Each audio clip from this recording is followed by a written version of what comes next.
What is going on, guys? Day 33 today. I want to discuss the topic of guilt in a weight loss journey and how feeling guilty once in a while because you've consumed a food that you didn't plan on consuming is perfectly normal. Now, throughout a weight loss journey, you're going to have days where you're really stressed out and you go for your stress food. For example, I had a client of mine last week who she's been very stressed out recently and it wasn't planned. She just went, she went and ordered a bunch of pizza. She ate it. It felt good in the moment because, it was her de-stressor. But afterwards, she felt very, very guilty. So I want you guys to know that these days are going to happen. You're going to have meals where you're going to go for your favorite stress food.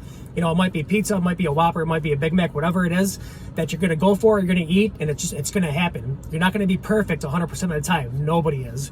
I want you guys to know that when you feel this guilt after consuming this food, are you going to let the guilt consume you and destroy you and win and cause you to give up?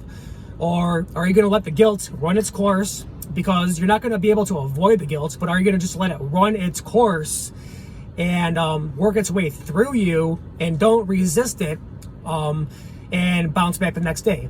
So my advice in this video is, if you feel guilty because you've had a food that you didn't plan on, let this emotion of guilt run through you. Don't try to resist it. Just let it run through you. Don't let it overcome you to where you give up.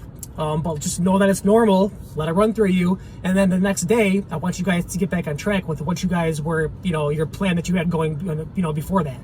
So that being said, very important to have a plan in place so that you can bounce back the next day. If you have a plan in place that you're following, it is much easier to get back on track. And also, if you're a stress eater and you consume foods out of stress, very important to get down to that root cause of stress and figure out a way to where you're not stressing as much. But that being said, consuming foods because you're stressed, foods that, you didn't plan on consuming, it's normal. And, allow that guilt to run through you and get back on track the next day. It's completely normal. You're not going to be perfect 100% of the time. I just want you guys to know that. So anyways, I hope this video helps, and I will see you guys tomorrow.